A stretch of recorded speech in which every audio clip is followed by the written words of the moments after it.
Tuesday, September 3rd, 2025. May I have a second? Second. All in favor? Aye. Aye. I want to start by just noting that both Commissioner Platt and myself were up for reappointment at the end of our terms, and we have both been reappointed by the Select Board. I want to thank them. I believe in the value of continuity and experience, and I am glad that for the time being, this commission is intact, because I think you are a really outstanding group, leaving myself out of it. So I'm glad they chose not to make changes here. Okay. That's correct. First up is 22 Cove Street. This is a continued hearing, and Commissioner Malafronte is the hearing officer. Thanks. Is anyone here representing the applicant? Or Mike, is anyone on Zoom for this? I think we're just waiting for more information, if I'm not Yeah, I do mistaken. not Yeah. see the applicant on Zoom. I did inform him that the commission requested that he come here and that the commission had questions for him. What is the, I know you had mentioned that this project was started without our approval. What is the status of the project? Are you aware of what the status is? I haven't been back to the site since my initial site visit here that these photos are taken from. I would assume that the structure is complete by now. Craig, what is typically, I mean, practice, obviously we don't want this to occur without getting approval first? Like, I'm just, Yeah. it's confusing a little bit how Andrew issued a building permit Without any and then we've conservation. requested the applicant to come now 3 times. It almost, in my eyes, I want to like, Well- tell them to withdraw the RDA and This is the resubmit. third- It's like, This is the third go at this, correct? Yes. We opened it on This is the third. the 20th. Oh, is this, maybe this is, I mean, we can, after 3 meetings, when there is no new information, when we require it, we can deny without prejudice. It's kind of moot here. He's already done the work, but I agree with you. This is not acceptable. yeah, it's just, it's frustrating. It's like if he came, it probably would be a simple question. and Yeah, I think, answer. isn't it a question of the footings? I Yes. believe so. Yeah, it's the footing that supports the staircase. I believe we want more information on it. I spoke with him a few weeks ago and inquired what footing would be used. He indicated a driven wooden pile with a block on top of it, like a wooden block on top. But no further information's been given other than that phone discussion. Well, I mean, at the very least, if he would communicate with you, he doesn't want to or cannot attend a meeting, he's got to tell you. If our only question are the footings, have him tell us what he did, assuming he's done it. Right. I do believe that I haven't, in my time working here, seen a staircase supported by a block attached to wooden pilings.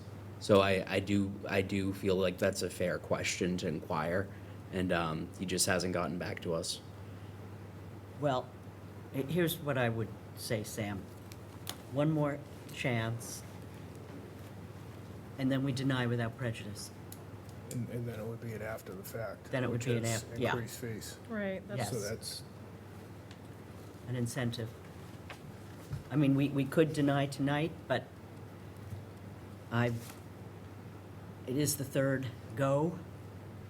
can we let him know that there will be increased fees if he doesn't attend, Well, or just let it, I would recommend that, Mike, you Yeah.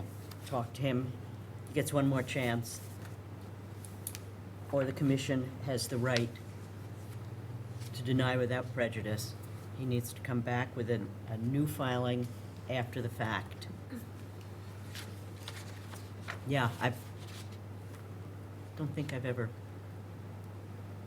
encountered this quite before. Yeah, you say, what's the procedure? You haven't seen it. We're making it up.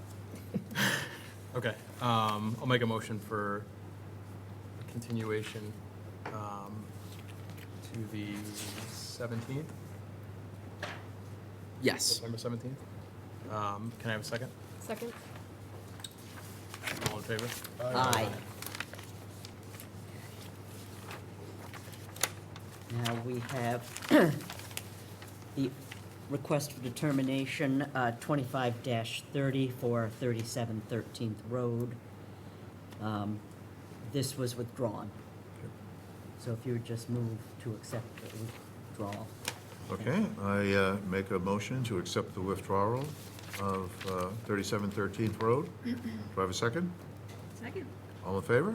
Aye. Done? Okay. The next is a new hearing. I will read the legal ad.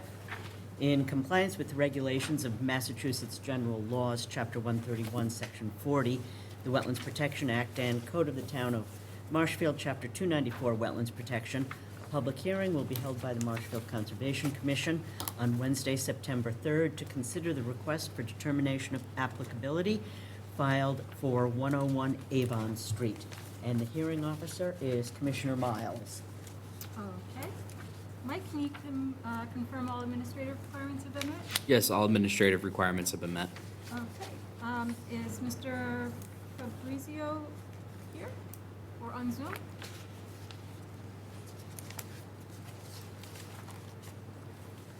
Do you see him on Zoom, Mike? I do not see him on Zoom.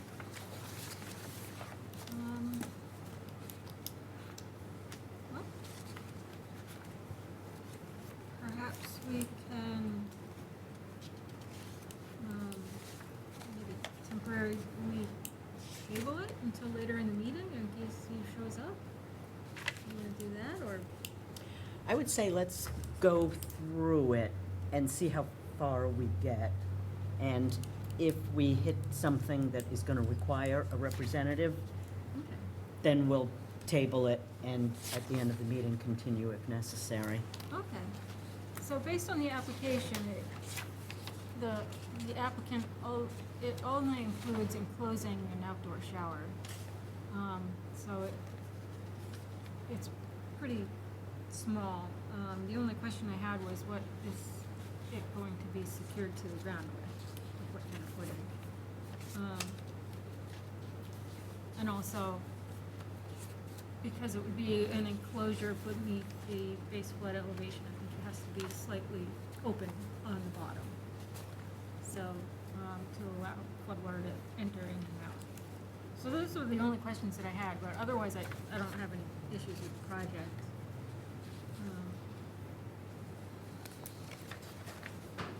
Did you have any comments, Mike? That was essentially my take as well. The site plan, I'll pull it up right now, does note that there will be posts to encapsulate the structure. However, it doesn't show what type of footings are to be used. I did send an email to Mr. Fabrizio, but I have not received a response, and he's not in attendance tonight. Yeah. Having a footing problem tonight. Is it Berry Beach coastal dune? Yes. Yeah, okay, so it can't be sonotubes? Or it can't be concrete, right? Yes. So typically in a barrier beach coastal dune, the commission permits the straight sonotubes without any Bigfoot footing or subterranean footing attached to the sonotube itself, driven wooden piles, diamond pier footings, and helical piles. Yeah.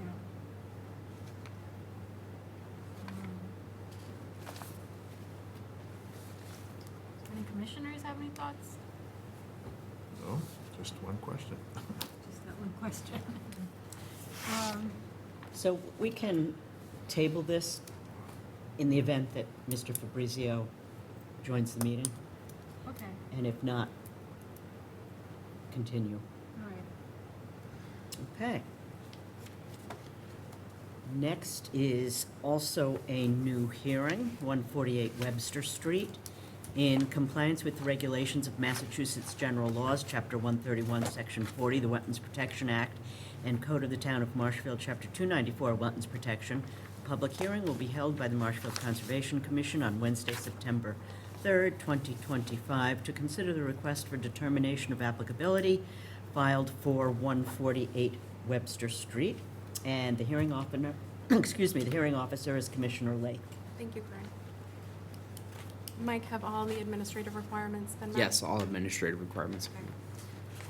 I think I see Miss Ingham on Zoom.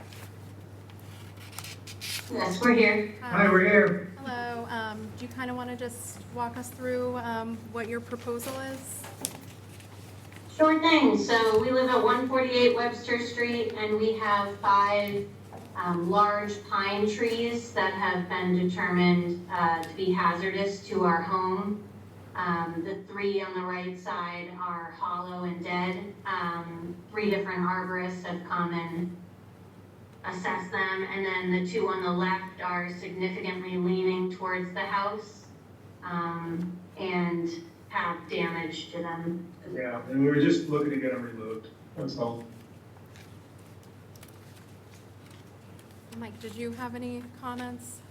Yes, I took a, I did the site visit with the homeowners' presence, so that they were able to point out and say exactly what was wrong with each tree.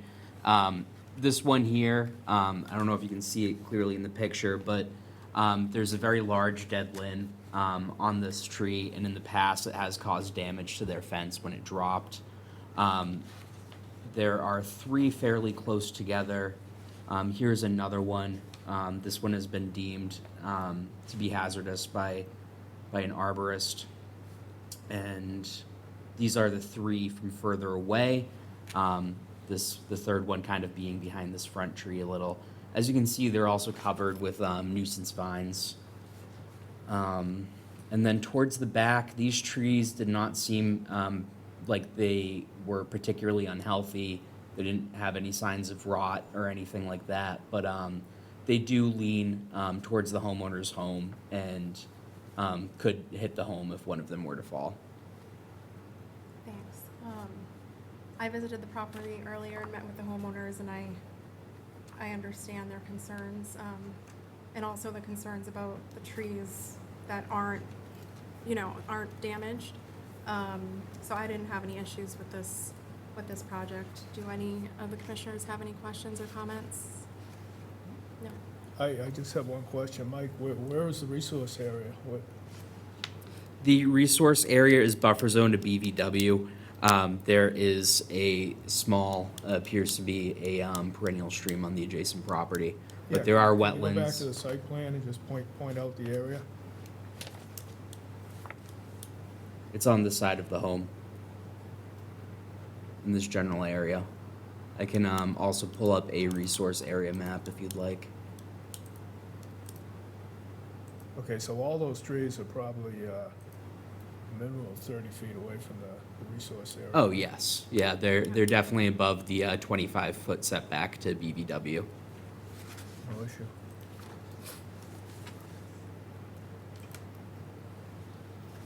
Is there anyone on Zoom or anyone in the public who have any comments? No?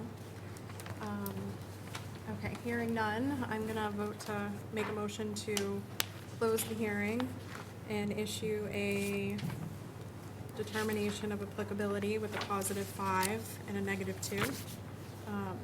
Or actually, before I do that, Mike, did you have any special conditions? Yes, I would suggest the following on the cover letter: to ensure best management practices are followed before commencing work, obtain all pertinent permits, and for additional work, seek guidance from the conservation administrator or agent. Thank you. So I will move to close the hearing and issue a determination of applicability with a +5 and a -2. May I have a second? Second. All in favor? Aye. Okay. All right, thank you. Thank you. Thank you for coming in, or Zoom. Thank you very much. Thank you, guys. Okay, next up, this is a continued hearing, but only because we were lacking a DEP number, is that correct? Yes, that's correct.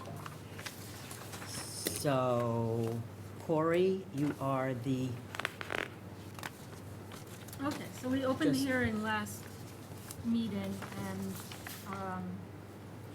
discussed the project, and we have no issues with it, and I think we're all set to issue. Yeah. Close the hearing and issue it. I I'll can- recuse myself from this vote because I wasn't here last meeting. Oh, okay. alrighty.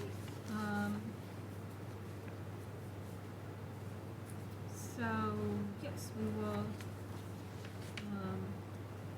move to close the hearing and issue the determination of applicability. Corey, I think this is this an NOI? You know what? Yes. It is an NOI, sorry, I'm just now realizing it. Would you like me to reread the suggested special conditions? Sure, go ahead. So I would suggest the following orders of condition, general conditions, or special conditions on the orders of condition. General conditions 1 through 18, which are our standard special conditions. Prior to construction, condition 5 and 2, to have the site staked out and conduct a pre-construction meeting. During construction, condition 11, ensure best management practices are followed. After construction, condition 1, to file for a certificate of compliance within 30 days of completion. And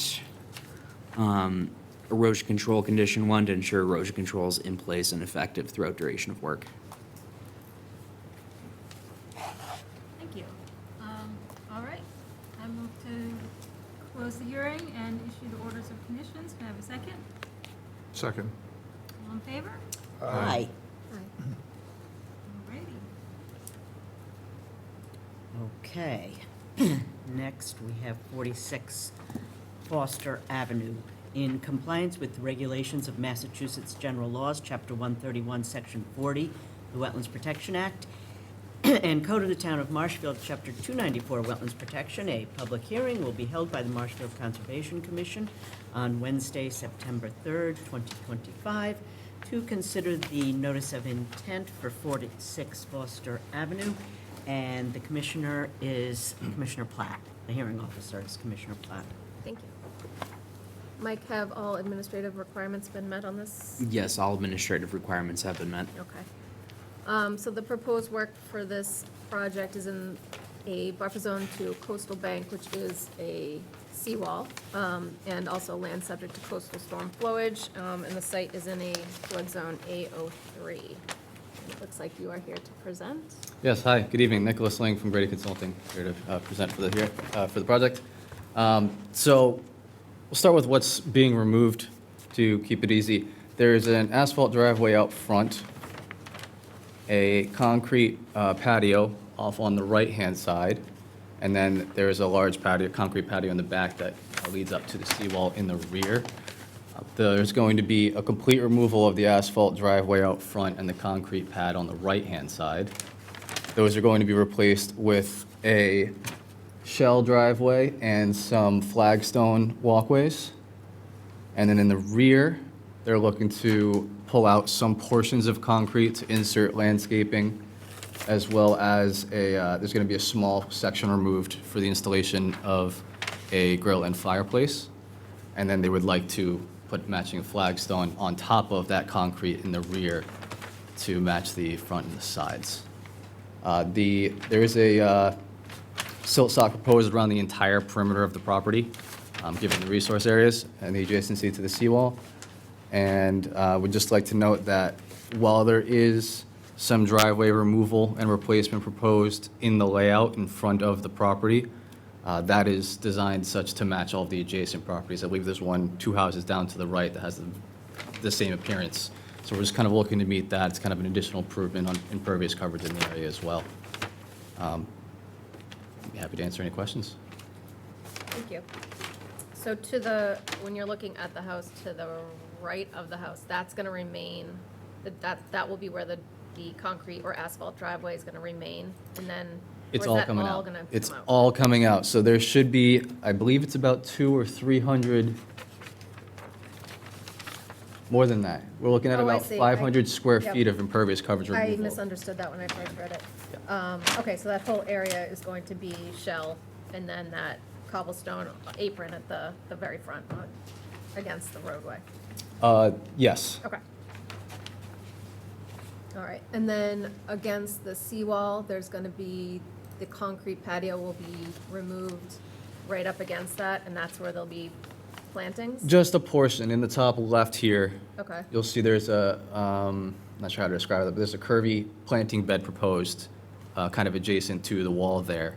So they'd like to remove. on the left-hand side? Yes, okay. they'd like to remove that section there, and there's also another, actually, I think that one's raised. Yep, that's a raised planter, so just that one section of removal in the back. And that raised planter, that's basically kind of a border from between them and the neighboring, Yes, and there's a, you can't really see the line, but there is a lattice fence proposed to run down the sideline as well to kind of okay, create even on that the, visual border. all the way to the end, to the seawall? I believe it runs all the way to the seawall. Okay, Yes. okay. And then, so the concrete in the back, just to reiterate that, so that's gonna, for the most part, is gonna stay, and then the flagstone's gonna be overlaid on top of that, That's correct, yes. correct? Even though there's gonna be a trench cut through that, right? To- They're gonna have to replace that, but that's so they can run the gas line for the fireplace and Right. the grill, yes, Right, right. absolutely. You got it. Okay. Mike, do you have any comments on this? Yeah, the asphalt driveway, as Nicholas has stated, is to be removed and replaced by a shell driveway. A section of concrete along the eastern portion of the property will be removed and replaced with a planting bed. 2 pervious flagstone walkways are proposed on both sides of the home. And then a section of the concrete patio abutting the seawall will be removed, but a large portion of this concrete is proposed to remain. And then there's the associated gas line and trenching for the gas fire pit in the back. This project will result in a net decrease in impervious area, but there will, however, be impervious area directly adjacent to that seawall. Yeah. Okay. I had some questions Yeah, too. will there be, so native plantings? I'm not, Yep. yes. Thank you. I think the concrete in the back towards the seawall, ideally, that would be removed to have it be a more pervious area. I mean, overall, that's going down, so that's great, and it is an overall improvement. It would just be nice to get rid of that concrete patio and have that whole area be pervious. Commissioners, do you guys have any comments, questions? Yeah, I did. Did you get a floodplain permit yet? I'm sorry, what? Have you gotten a floodplain permit yet? Oh, the floodplain permit. Yes, I have it down noted as the 22nd. Not sure I have a paper copy of that in here with me, but I was told that we did receive that already. Yes. I thought Michael, who filed this, said he did forward it to you folks as well. I don't know if you have that. Let me find it here digitally. Yes, they did. I see the permit right now. It's permit number FP 2558. So floodplain permit 2558. So Andrew didn't have any issues with it? We never received any comments on this project or any of the projects for tonight. I would, in my experience, the outdoor kitchen things are usually not permitted by FEMA because they're like obstructions to flow. So, but if he issued the floodplain permit, then I guess he's fine with it. How tall is that? the bar area, the grill bar area. I can presume maybe 4 feet, I'm not, you, Simple, like, Yeah, usually it's like all utilities that are servicing the property have to be,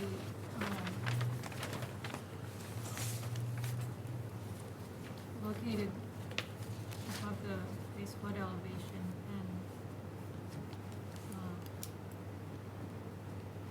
things like those solid wall outdoor stone kitchens usually are not permitted by FEMA. Actually, I'd be curious on the floodplain permit. It's been applied for, but has it been approved? Is it- I mean, I believe it has because we have the permit number. I don't have the definitive answer on that one I believe personally. that only signifies that it's been applied for. I'm not sure that all of the reviews have been completed on it, and I can't tell from the access on my mobile device or this laptop for presentations.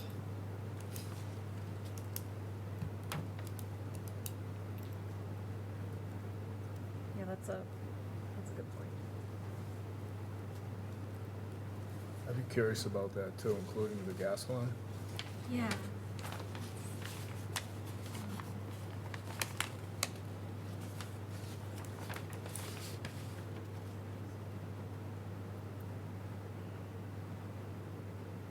Since it's a, Yeah, I wouldn't, you know, a coastal high hazard area, they usually don't allow those things to be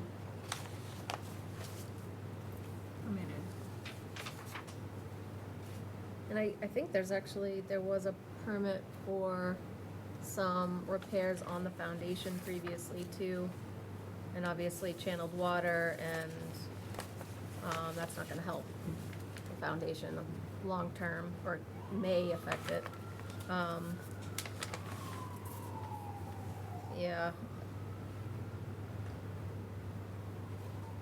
I think we need a little bit more information. Floodplain approval.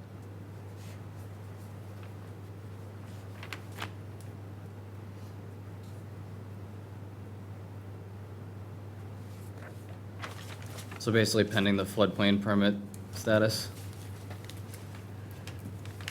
Yeah, I would say so, Yeah. yeah, Okay. yeah. But hopefully, you know, get some answers on that, we can continue to the next meeting. Yeah, all right. All right, I vote to continue this one into the September 17th meeting. Can I have a second, please? Second. All in favor? Aye. Aye.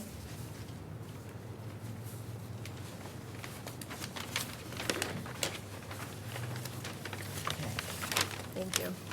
Thank you.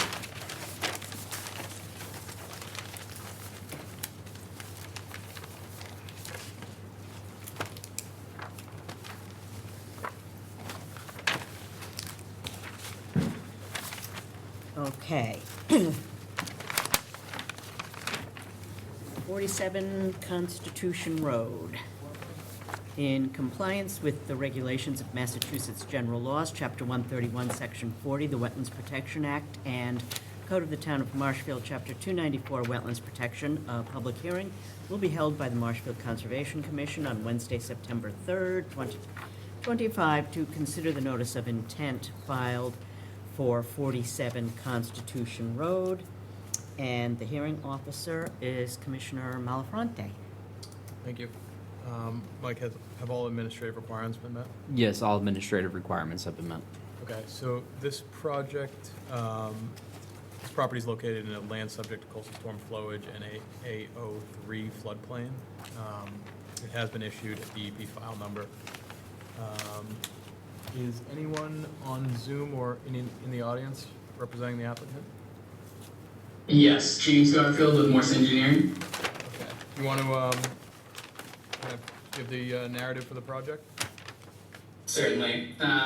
So again, for the record, James Garfield, registered engineer with Morse Engineering, here tonight representing the applicant. This is a notice of intent hearing associated with a raise and rebuild of a single-family home.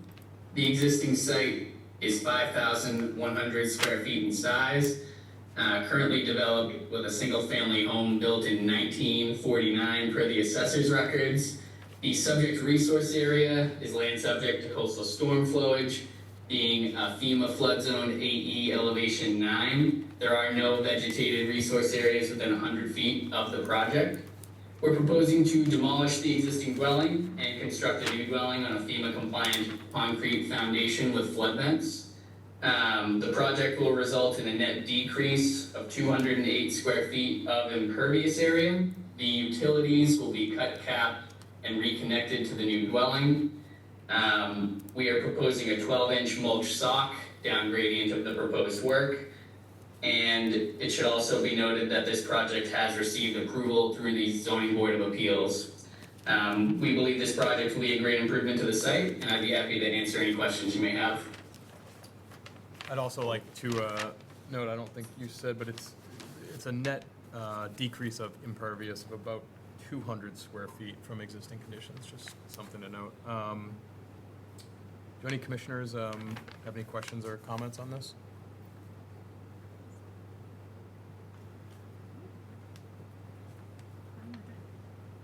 Mike, do you have any Yes. concerns? So the proposed home is built on a concrete foundation with flood vents.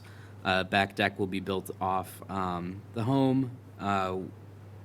And the, James, do you know which type of footings will support the rear deck?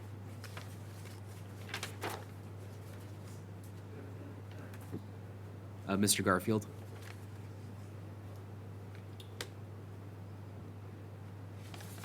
James, can you hear Mike? No, I can't, sorry. The question was, are you aware what type of footings are going to support the rear deck? I'm sorry, I'm having difficulty hearing. One more time if you could. Mike's question was, are you aware what type of footings are going to support the rear deck? I believe concrete sonotubes, if I'm not mistaken. Thank you. And then, as Sam mentioned, the impervious square footage will decrease from 1,665 square feet to 1,457 square feet. And then for special conditions, I would suggest the following. General conditions 1 through 18, which are standard special conditions. Prior to construction, condition 5 and 2, to have a pre-construction meeting and stake out the site.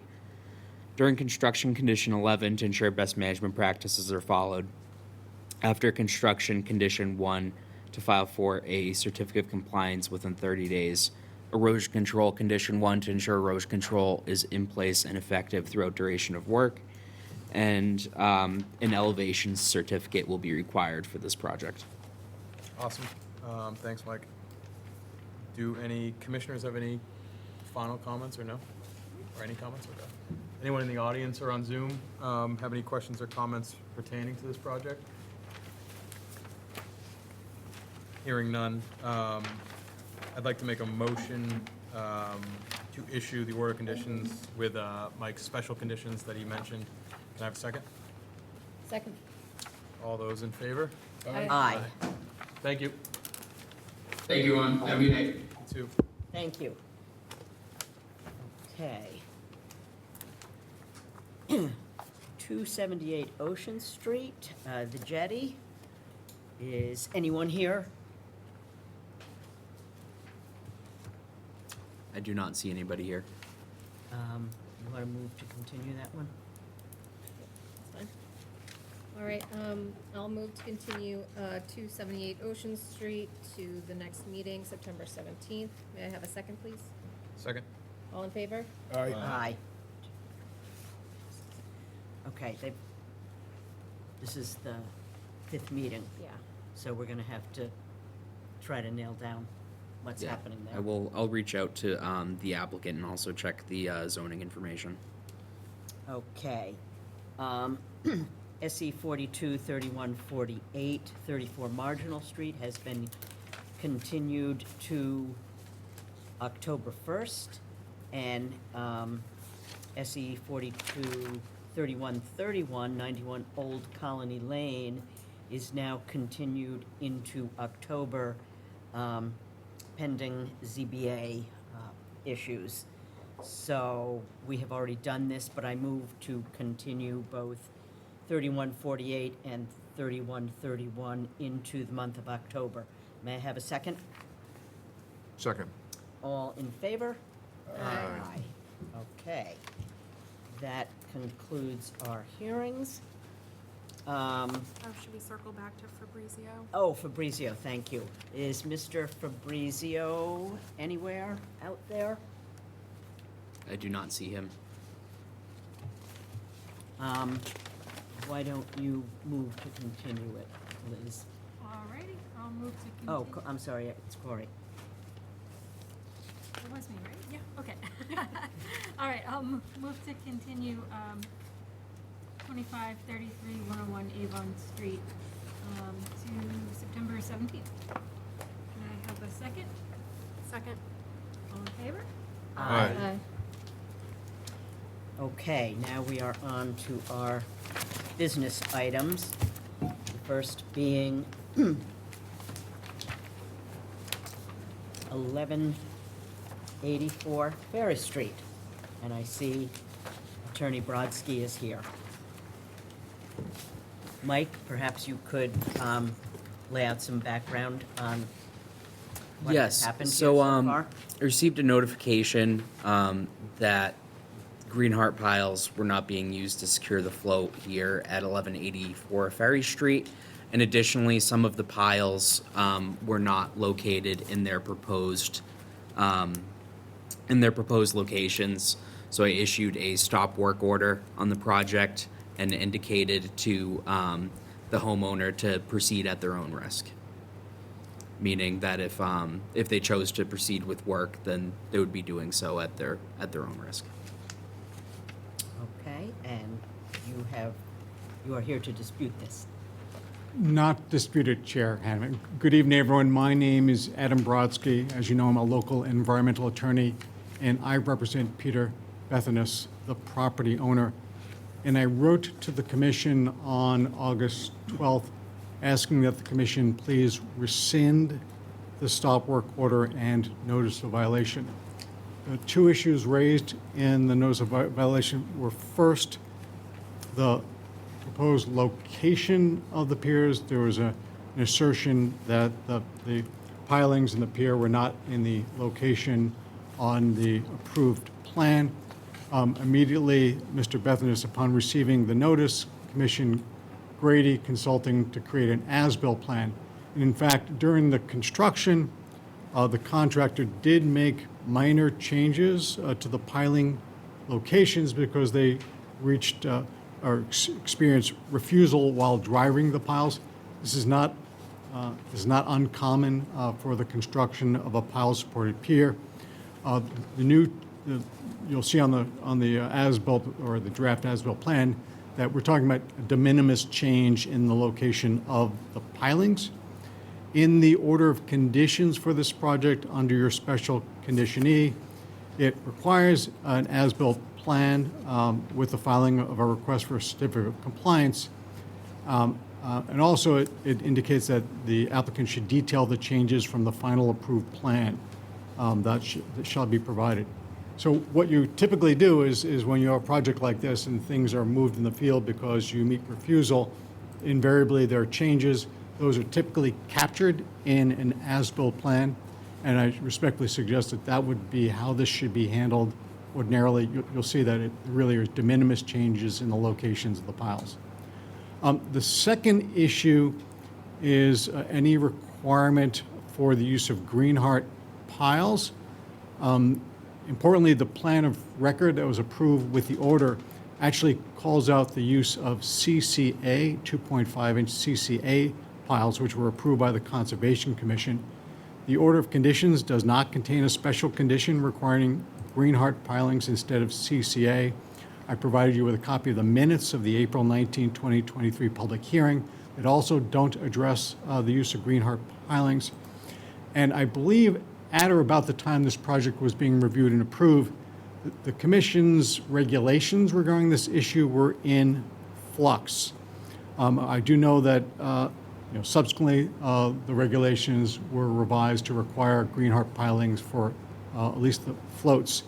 But the wetland regulations that were in effect as of March 7, 2022, subsection E25 provided that use of CCA lumber for marine construction is allowed for pilings, whalers, stringers, and cross braces, et cetera. CCA is not allowed for decking, railings, wall caps, and related applications, no creosote wood. Again, I don't know specifically when the newer version of subsection E25 was adopted, but I believe that under the regulations that were applicable at the time, that was not a requirement, so that would not be a violation. So again, we're hoping that we can, resolve this. We will be filing an as-built plan with our certificate of compliance, which will show the actual locations in the field of the pilings. And again, I don't believe that there was any requirement at the time the order was issued based upon the regulations. I did reach out to Mr. Seeley and sort of asked, is there another version of the regulations I'm not aware of, but I'm not sure that that was ever located. So I'm happy to answer any questions, but we're asking that this please be withdrawn. I have no issue with capturing the movement of the piles in an as-built. I am in agreement there that that is acceptable. With regard to the failure to use green hearts, the wetland, our dock regulation was revised on April 14th, 2022, 1 year before we approved permitting for Mr. Bethenis. And at that time, E25 was revised to read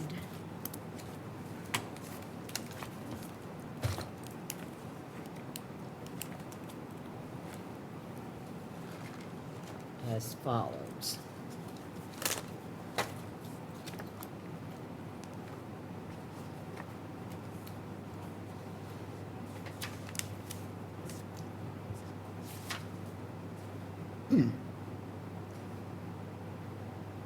Excuse me.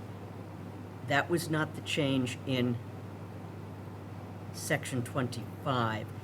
The performance standards were written, I believe, to require green hearts supporting. Forgive me, I thought I had this all teed up.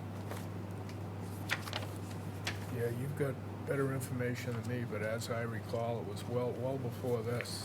It was. We permitted probably 4 or 5 docks right in that neighborhood, within the times that these new regulations have been in effect.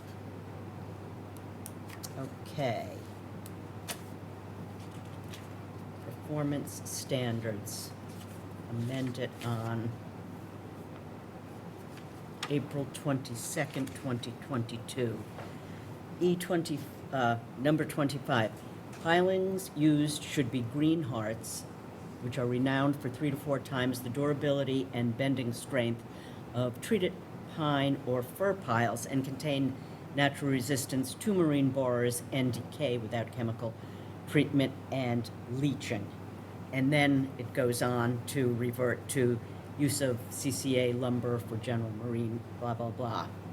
And one additional addition was cutting of CCA materials must include the use of tarps to collect and safely dispose of chips, sawdusts, and cuttings. And that was ratified in April of 2022. All I can say is I did ask for that information, and if you'd be so kind as to send it to me. Absolutely. The problem is, however, that this commission approved a plan that called out CCA piles. There was no discussion of this issue during the public hearing, and the orders of conditions don't contain a special condition. Technically, we're governed by the orders. I'm guessing it's I respect to say, a mutual mistake, that the engineers who designed this may not have been aware of that regulatory change, but at the same time, the Concom didn't call it out either. Now we have a structure in the water. It's unfortunate, but again, to ask that the client pull the pilings and reinstall them, I might suggest is not a fair outcome. And it's not a situation where we can hold the contractor responsible because the contractor was following the order of conditions in the approved plan. Well, I will be honest, I am not sure how that gets decided. I mean, we don't call out every performance standard in our orders of conditions. And if they had been revised a year previous to this permitting, does that require us to specify green hearts in our orders of conditions? Or to call out the issue, because you approved a plan that said CCA.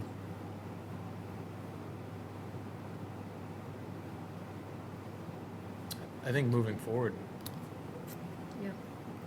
projects of this nature, we probably should call it out in the orders of condition, because if the plan, I mean, I wasn't on the commission at that point, but if the plan does call it out, it's a, Yeah. you can't really, Yeah, I'd say, I can say that most of the current peer orders that I've seen have a specific condition. I think you include a specific condition, yeah. no green heart. Hearts.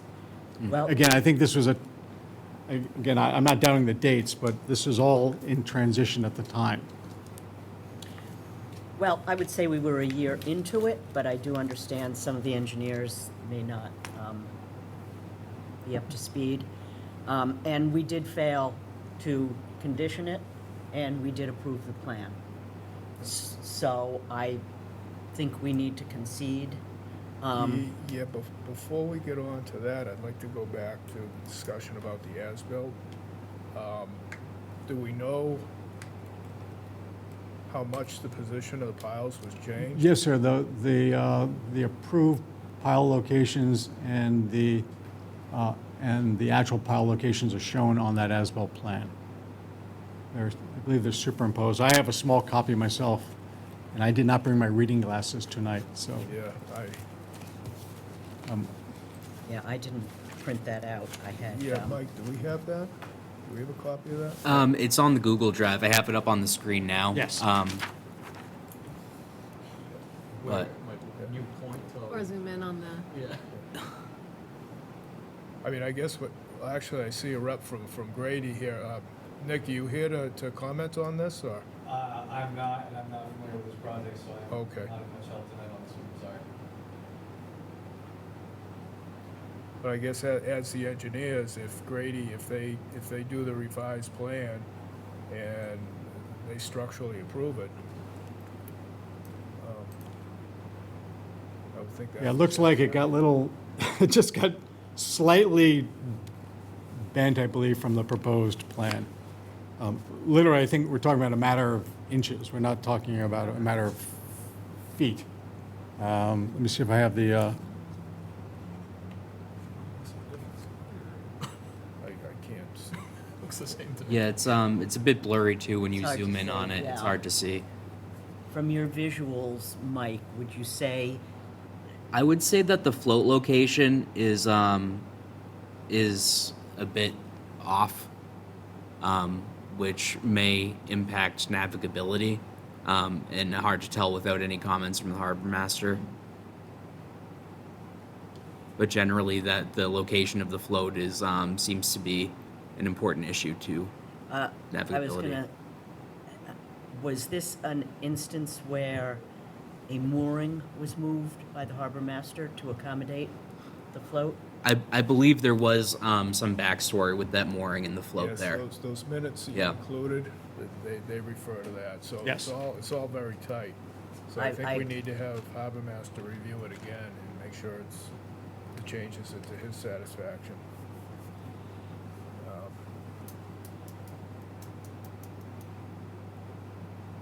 So as far as the site plan, I guess if the revised site plan is approved by the engineers, If, I would like to take a closer look at it where I can See it? focus on it and see it, but I'm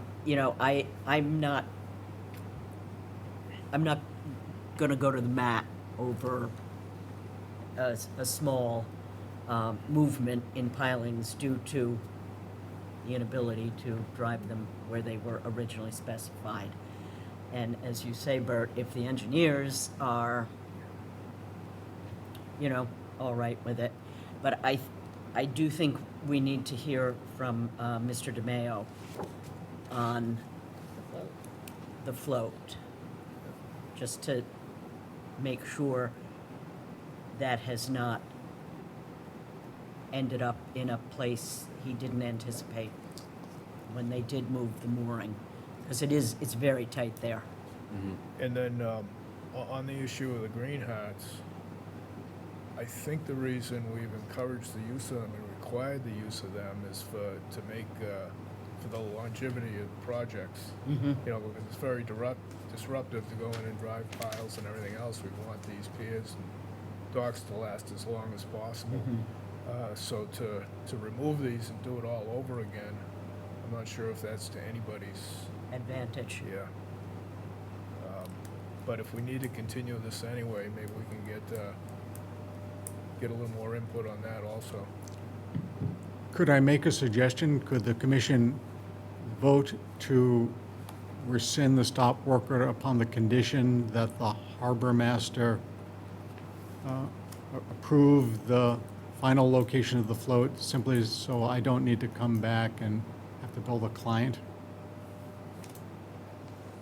Obviously, if the harbor master doesn't approve it, then I will be back and we'll have to talk about it. I'm just trying to perhaps simplify matters. How much of this is complete now? I think we stopped work. You did stop, so No, what no, I I think saw. What I saw today, the float was in place. The dock is built. I'm not sure if the decking is in place. Because your stop work says Yeah, proceed at your own. Yes, exactly, so that if So the they piles have did done have to some come work. out, yeah.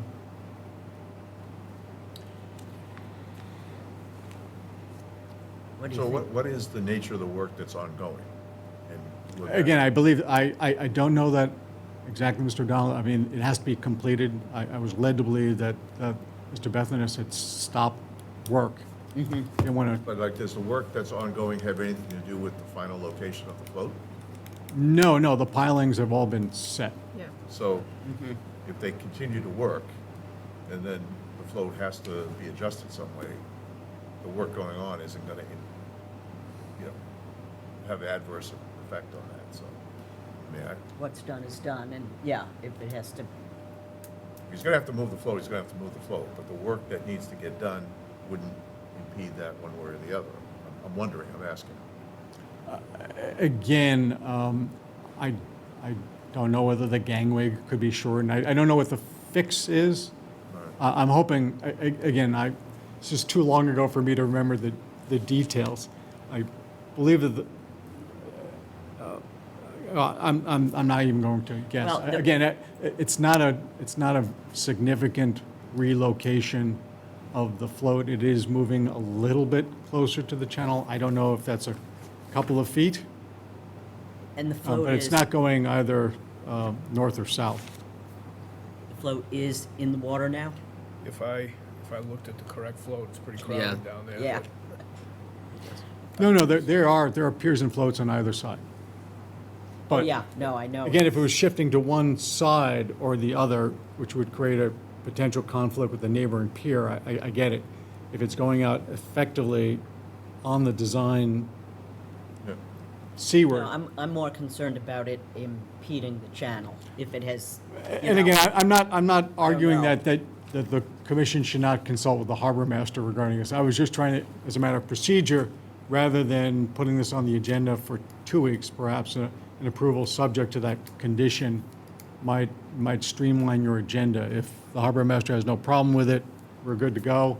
If the harbor master has a problem with it, you'll see me again. any other commissioners want to comment? Okay. In that case, I agree to, on the condition of harbor master approval, lift the stop work order. May I have a second? Second. All in favor? Aye. Aye. Aye. Thank you for your consideration. You are welcome. So, Mike, you need to contact Mike and Absolutely. get him out there to take a look. Absolutely. Thank you. Good night. Okay, good night. Thanks. All right, business item 2 is 86 Temple Road, and we have hazard trees on Concom land.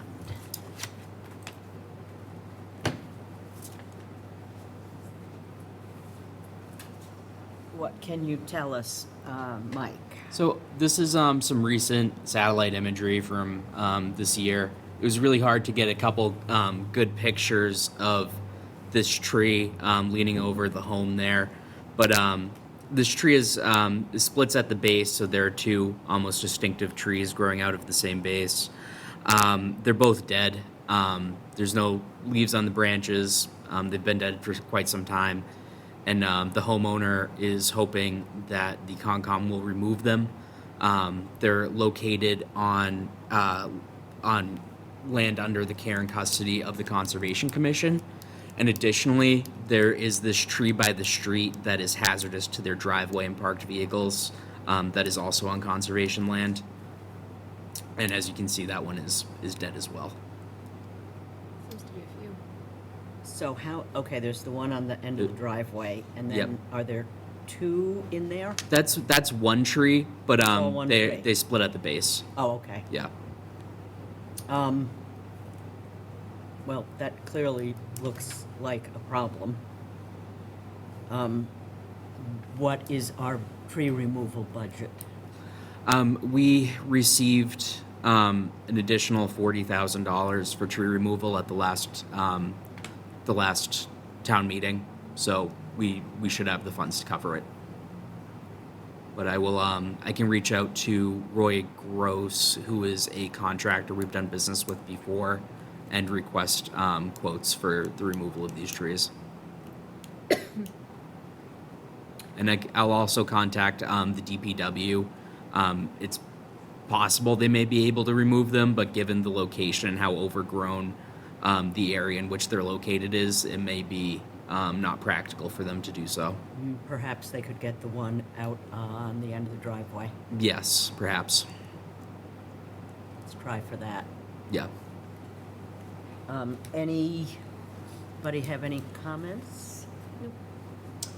Okay, I move to remove the hazard tree on conservation land abutting 86 Temple Road, and if not practical for the DPW to do so, also the one at the end of their driveway. May I have a second? Second? All in favor? Aye. Aye. Okay. 49 Waterman Ave. Mr. Shaughnessy wants to add gravel and a cobble berm. Now, he had an RDA in 2022 for plantings that was never done, is that right? That is correct. Is there a reason he never did that, or do we know? The reason was that there was a tree that fell over this kind of communal pathway used to get to the water. They wanted to cut that and also kind of cut some of the invasive brush that was growing in there into the pathway, chiefly Japanese knotweed in that area. And the reason why it wasn't done, he didn't say exactly, but Mr. Shaughnessy is recently acquired this house. Previously, it was his mother's home, so I'm not particularly certain why that permit wasn't done. But he's trying to do the planting now. So he's trying to plant a combination of beech rose and northern bayberry within this marked area here on the map, which I can zoom in on that for you. But within this area here, close to this property. I have no issues with any of this. I know that access path can be something they worry about. They don't want too many people using it, but it has to be accessible. Exactly. And I know that's why they wanted to do those plantings originally, I think. Any commissioners have any, Mike? There's another piece of work to this as well. He wants to just maintain the driveway on the property. It's kind of hard to tell, but there is a gravel driveway here surrounded by wooden railroad ties.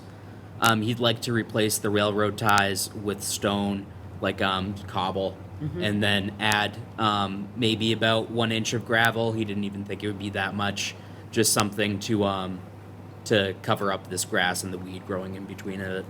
And almost all of this is outside of the 100-foot buffer. Yes, only a small portion of this driveway, like this Is front right corner, is there. within the 100-foot buffer. Maintenance of that existing driveway, right? Yeah, So it's. Yeah. Yeah. so- yeah, I have no issue.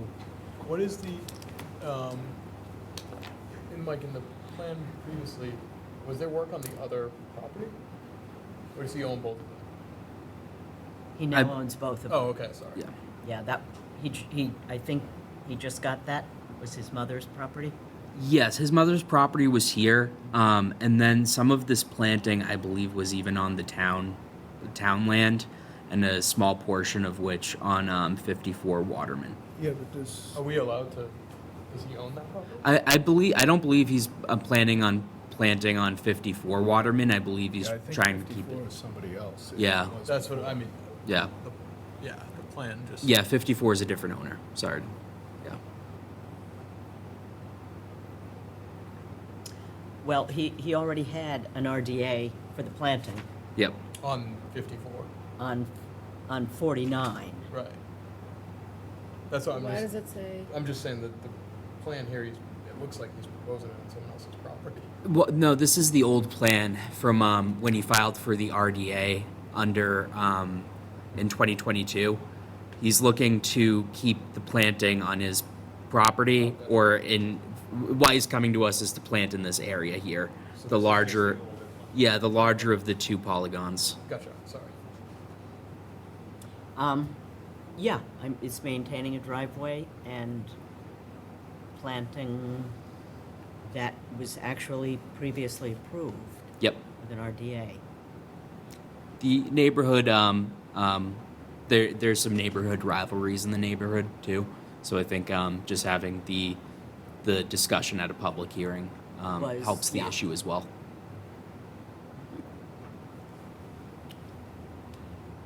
Are you okay with that, Bert? Yes. Okay, everybody? All right, then I move to allow Mr. Shaughnessy to proceed with the plantings from the RDA 2218, and in addition to that, add cobble around and gravel to the previously existing drive area. May I have a second? Second. All in favor? Aye. Aye. And lastly, we have John Sherman Estates. So, this has been an ongoing issue. Do you want to lay it out, Mike? Yes. So I'll start from the beginning. The John Sherman's estate is a subdivision permit by the applicant Paul Driscoll, who acquired the property from the contractor who actually built the subdivision. Since then, Mr. Driscoll has extended the orders of condition several times due to some paving issues, erosion issues, and encroachment issues. While many of these issues have been resolved, the encroachment issue remains.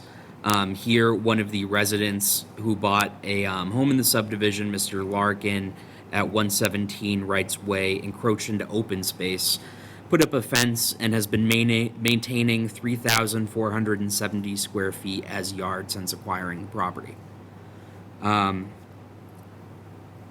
The Larkins, to mediate this encroachment, are hoping to have this parcel B here accepted as part of the open space. And this parcel B, is larger than the parcel they encroached upon. Parcel B being 3,636 square feet, and the encroached parcel being 3,470 square feet.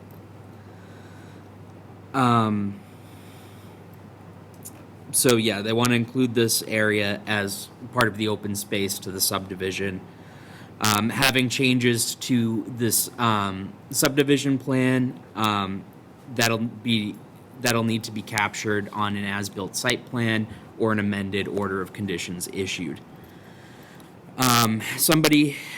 With comments from the town planner, somebody should really be paying for concrete property markers to delineate this newly acquired open space and ensure that they're there at the time of certificate compliance request. But So parcel B is someone else's property. yes, that the And Larkins have that purchased. party is willing to give up? Yes, Mr.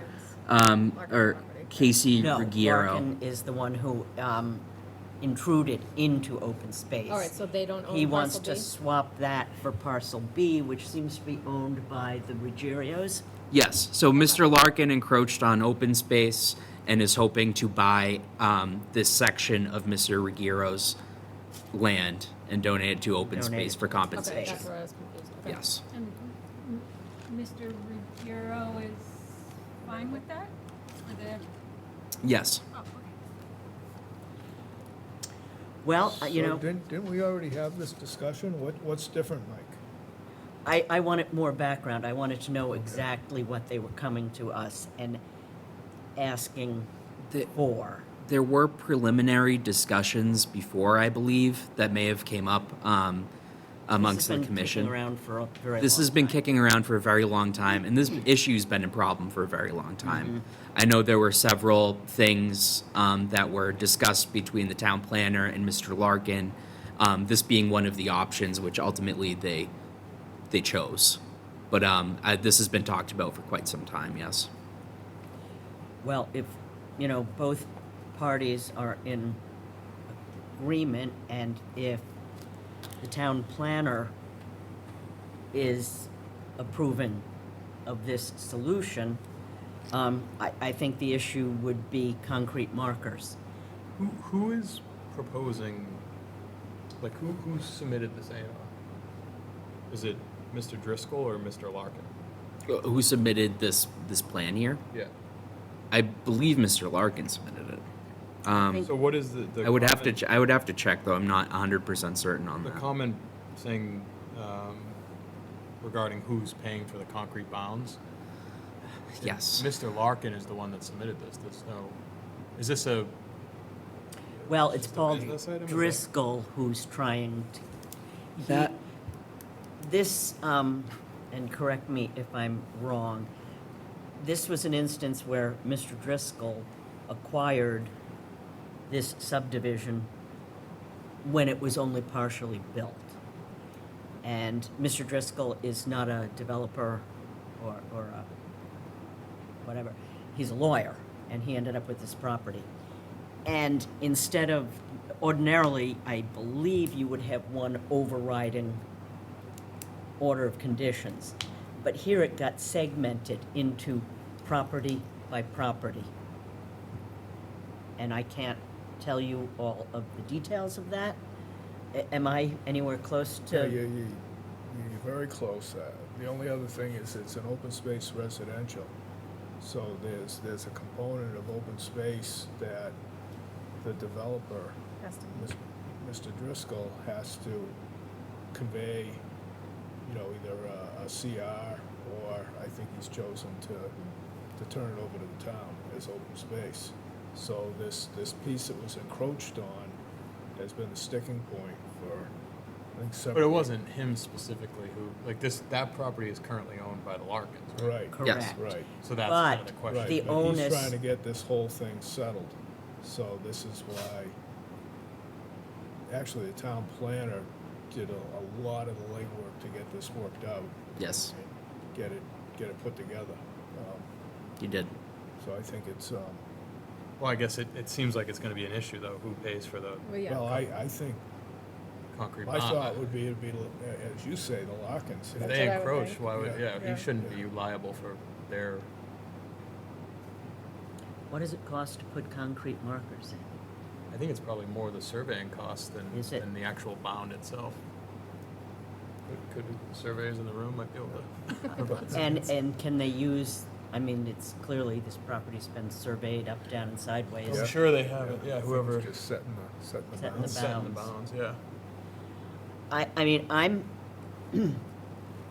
know. I'm comfortable with saying the commission would accept capturing this open space change on the as-built for the subdivision.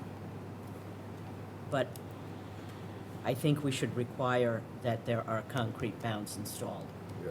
I guess. They can figure out Yeah, who's they, gonna pay do we for it, have to figure? Yeah. but they have to be Is the, placed. I think that's fair, if I may interrupt. So, Mr. Giemond initially suggested that Mr. Driscoll pay for the bounds, as he's the applicant of the subdivision. However, I'm not really sure what authority the commission has over mandating if the bounds were to be placed there by Larkin or the permit holder. I think technically it would be the permit holder, but you could also let them figure it out amongst themselves and require that to be done before issuing a certificate of compliance. Mike, is it a condition that of the open space before we accept it that it has to be marked, like, Yes, okay, so that's, yeah, we won't accept it if it's not. right. Exactly. We won't issue the COC And whoever and whoever accept pays for it the is there. open space, which will presumably become conservation land until those markers are set. Okay, So let them figure out who. take up a collection, I don't care, but we need the markers. So I'm going to move to say that the Conservation Commission is amenable to accepting this change to the open space plan on the as-built site plan, but we will require concrete bounds to mark the change of the new property corners. May I have a second? I don't know if you want to specify the demarcate. I mean, I know there's other markers that are used by surveyors. Like, I don't know if concrete bounds is the appropriate marker for Okay, Permanent a property. permanent, Yeah, permanent. a permanent bound, Yeah, metal, concrete, whatever surveyors, pins, yeah. yeah. But we need permanent markers installed. So what happens if they can't agree on who's going to pay for that? Then they don't get a certificate of completion. I So could- imagine could they'll the- could find a the- way to Could the agree. commission force Mr. Larkin to remove the fence from open space and restore the land to the condition it used to be in? That has been discussed extensively between that homeowner and town planner Greg Giemond. This is the solution that they've came up with. Okay, all I'm saying is, one might make the case that Mr. Larkin should pay, since Mr. Larkin did this.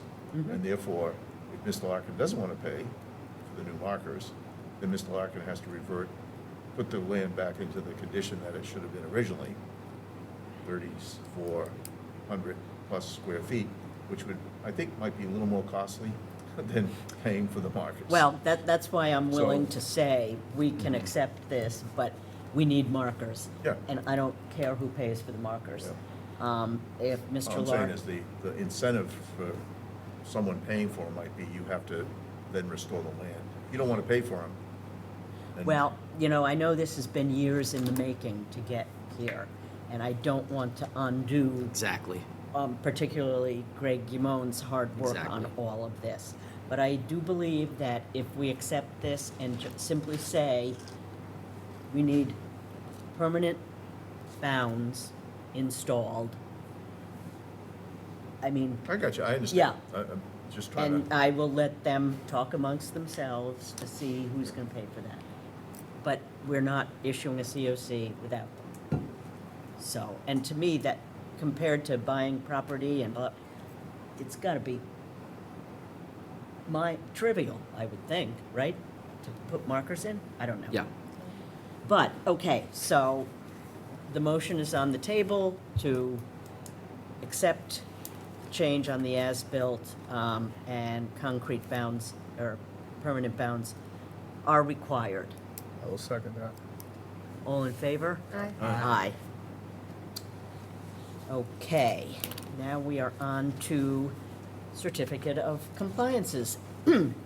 So 24 Constellation, are we still waiting for them to They're still complete the work? doing the work on that Okay, property. so we're going to continue SC 421162 and, bless you, 1690 to September 17th. May I have a second?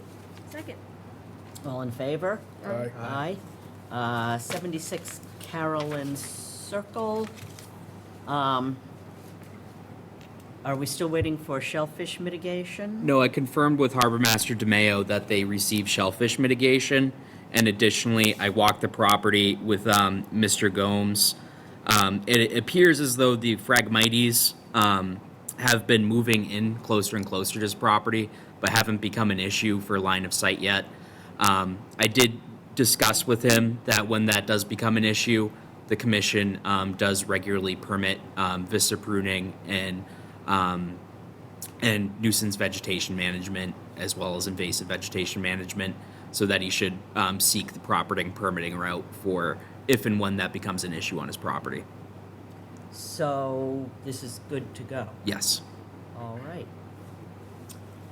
Well, I'm sorry. No, go ahead. Is this the one there was no building permit on? Wasn't that the building commissioner's comment from last time? I No. will have to reference that, but I don't believe so. Okay, I'm confused. Well, does anyone have the notes from the No. last meeting? I'm looking them up right now. I think that was.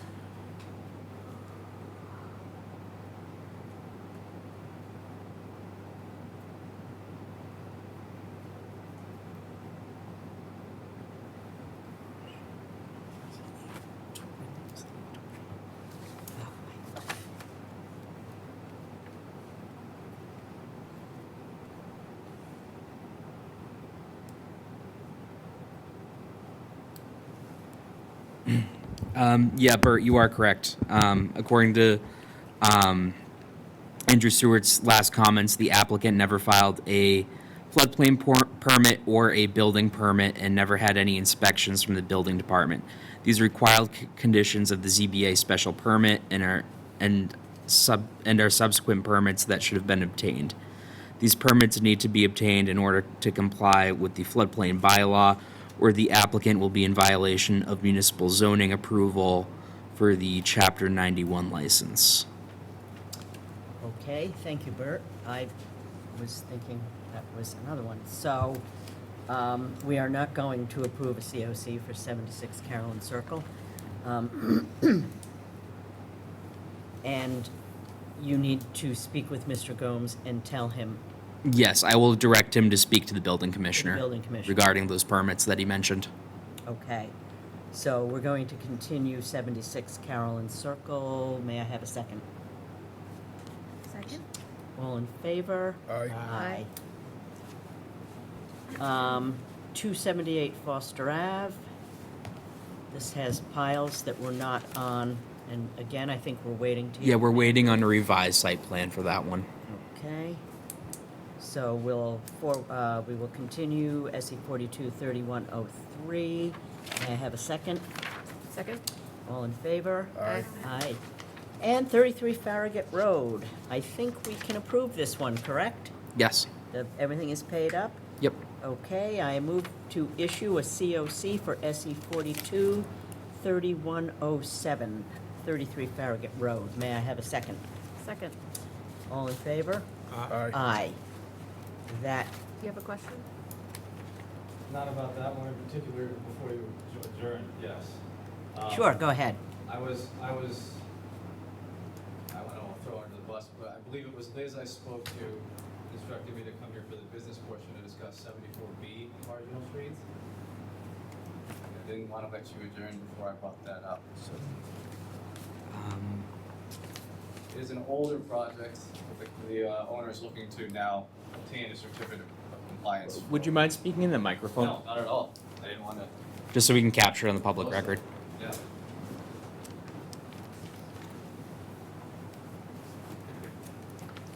So 74B Marginal Street. Yep. It was an old project from 2001, I believe, was when the as-built was produced. And at that time, we were not involved in the finalization of the project, but it was denied a COC at that time. And we're trying to now get that taken care of. Okay, And I believe it was Liz who told me to show up here tonight for the business portion of the meeting for like an informal discussion, not necessarily an approval. We're basically looking for guidance on what you would like Yeah. to see as far as getting that. Liz is on vacation, and that did not make it onto the agenda.